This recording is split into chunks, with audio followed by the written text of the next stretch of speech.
Hi guys, CRAVIN here. So I recently found out about a special type of power cord which was developed for music equipment. They're called MusicCords and they are being sold for up to $2,000. The company claims that you'll get a richer, clearer and overall better sound if you use their cords instead of the normal ones that come with your guitar amplifier, for example. So when I saw this, I thought to myself, why not test it out? Doesn't sound too bad, but let's see what happens when we use the original music power cord.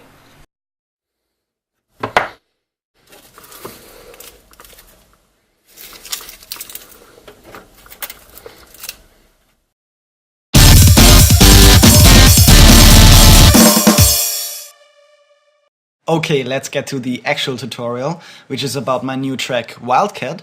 And a lot of people ask me how I made the bass line of the track, which sounds like this.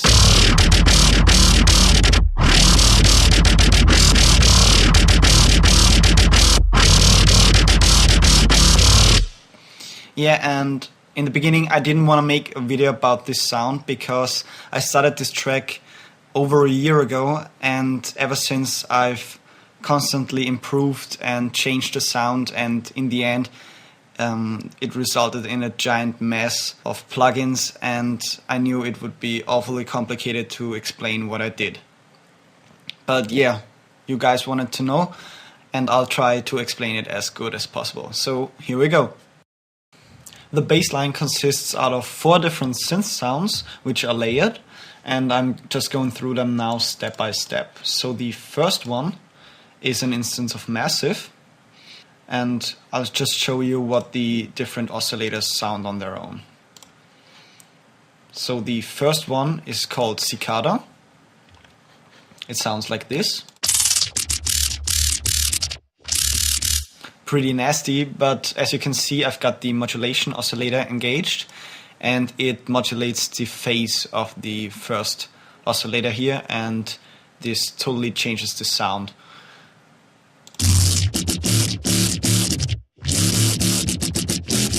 Yeah, it's got a lot more body to it, but still a lot of high frequencies.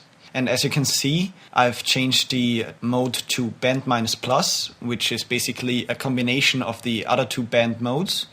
And it makes a big difference because normally the spectrum mode is engaged, and this means that the intensity knob is basically a low pass filter. But if you've got the band minus plus mode, the intensity knob changes the wavetable because it kind of stretches and bends it, and this is totally what you're looking for when you're making growls. So if you haven't tried that out, you should totally do. Okay, so the second oscillator is drive 1, also in band minus plus mode. It sounds like this.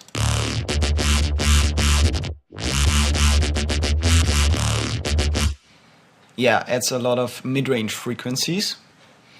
The third one is a mellophant. It sounds like this.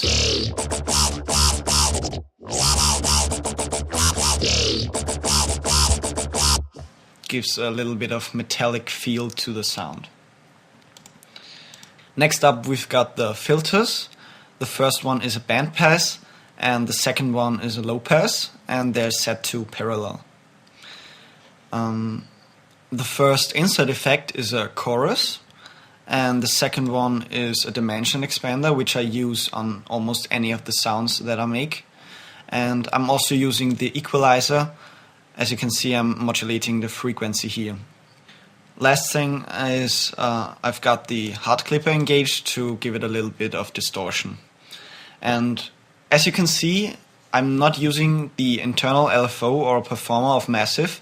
Instead, I'm modulating everything with this macro knob here, which, as you can see in the playlist, I've got a bass modulation envelope, and when you look at the macro knob, it moves alongside this envelope.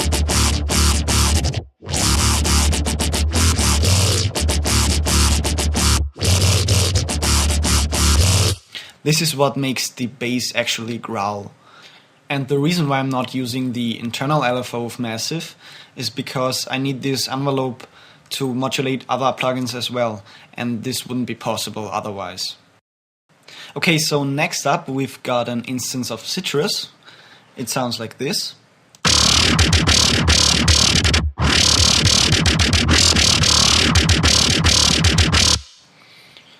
Yeah, and this is where it gets kind of complicated, because Citrus is an FM synthesizer, which is totally different than what you're used to from Massive or that kind of stuff.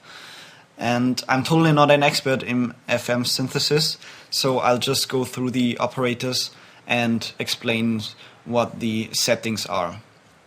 Okay, first thing is I'm using the X knob here to modulate the bass line and to make it growl.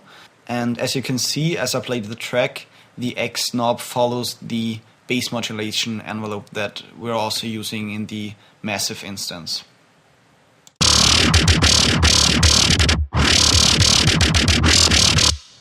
So what FM synthesis does is that you've got several oscillators, they're called operators, and they can be used both as audio signals or as LFOs to modulate the pitch of other operators. If you have no idea what I'm talking about right now, you should totally watch a tutorial video on FM synthesis. There are tons of YouTube videos that explain this a lot better than I could do. And yeah, let's go through the operators. The first one is a sine wave. It's tuned down to 0.25, and yeah, it's just a simple sine wave. As you can see, it goes out as an audio signal. It's modulated by operators 2 and 4. Operator 2 is kind of a triangle wave with a different phase, also at 0.25. The third operator is a normal sine wave as well. It goes out to the audio output just like operator 1.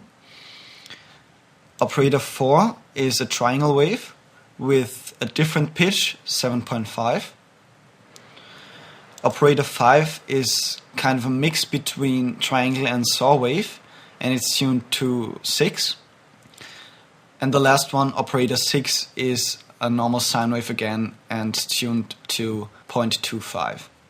Again, if you have no idea what I'm talking about, watch a tutorial on FM synthesis and this will explain it a lot better.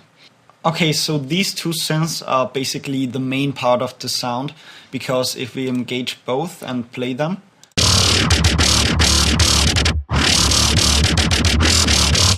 you can hear that it's like 90% of the sound already.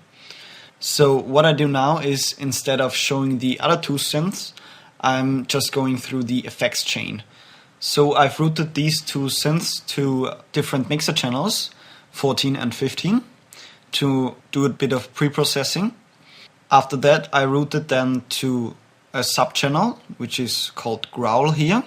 I added some other plugins.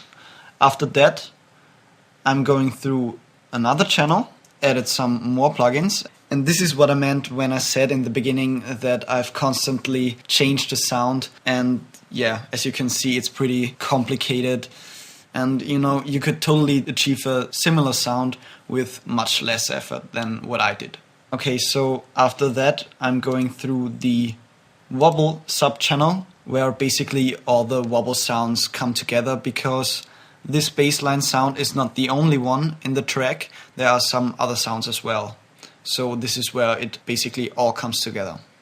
Okay, so the massive sound goes straight into channel 15, growl 1. And there are just two parametric EQs to do some pre-processing. And as you can see, I'm cutting away all the sub-frequencies and yeah, just standard EQ stuff. The second one is a little bit different, but as you can see as we play the track,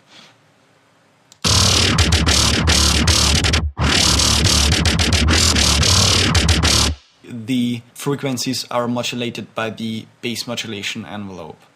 Next up, we've got the Citrus instance, which goes straight into channel 14, and there are slightly different parametric EQs. I'm also cutting away the sub-frequencies here because I've got a separate sub-bass for that. The second parametric EQ was also planned to be modulated by the envelope, but I didn't do that in the end.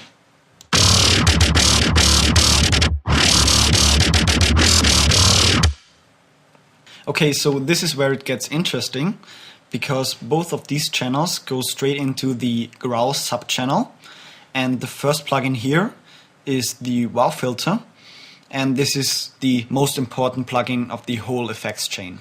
When you first open up the wow plugin, it's just a basic low-pass filter, but as soon as you engage the vowel mode, it becomes a whole nother plugin. And it changes the sound in a very special way, because you can choose two vowels here, and with the knob in the middle you can choose whether the bass line should sound more like an U or more like an E. And this is what makes the bass line growl and talk. And I'm also using the bass modulation envelope to modulate the knob here in the middle.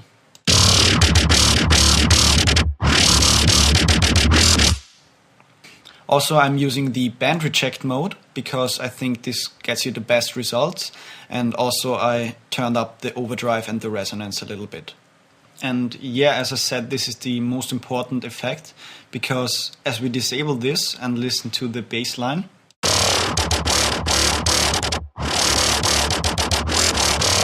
it sounds totally different. So next up we've got another parametric EQ to cut out some frequencies that I found to be disturbing. After that there's a chorus, which is not always engaged, as you can see here. I'm just using it as an effect at some points of the track. After that we've got a sound godizer, and yeah, I know what you think, but as you can see here, powered by Maximus, and this basically means that sound godizer is just a small version of the big plugin Maximus, which is a multiband compressor. And I could have totally used that, but I thought, why use a bigger plugin if I could use a smaller one as well? Okay, next up we've got a reverb, which gives a little bit of depth to the track. And the last plugin in this mixer channel is a patcher. Patcher is a very special plugin because it doesn't do anything, but you can basically put any other effect into it and route the audio just as you like. So what I use it for is during the build-up. If you listen closely, you can hear the bass line, but it's very washy and a lot of reverb and delay.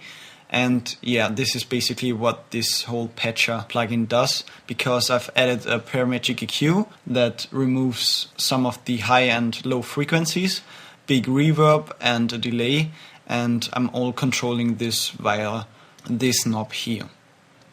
After the patcher, the audio goes straight into channel 12, and the first plugin here is called Glitch. It's a very helpful plugin because you can add simple effects such as tape stop or modulator or something, and it helps to make the bassline more interesting to the listener.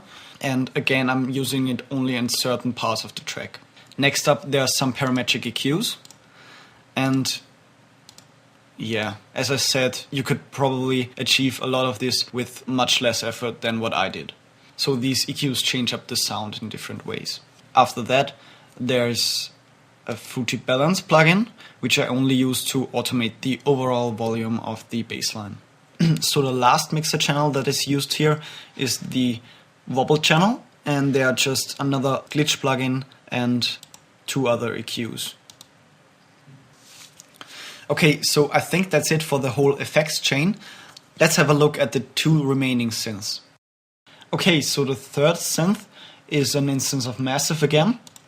It sounds like this on its own.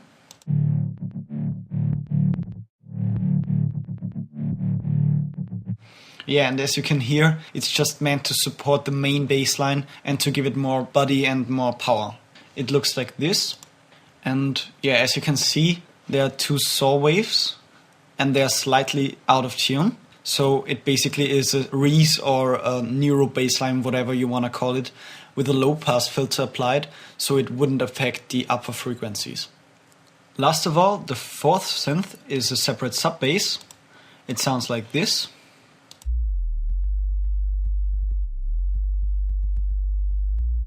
Yeah, and as you can hear, it's just a simple sine wave. It's made in Massive, but you could totally use any other synth as well. And I'm using a separate sub because this way I have much more control over the lower frequency range. Okay, I think that's it. I hope this video wasn't too long. As I said, you could probably achieve a similar sound without most of the things I used, but yeah, this is how I've done it. If you've still got any questions, please let me know in the comments.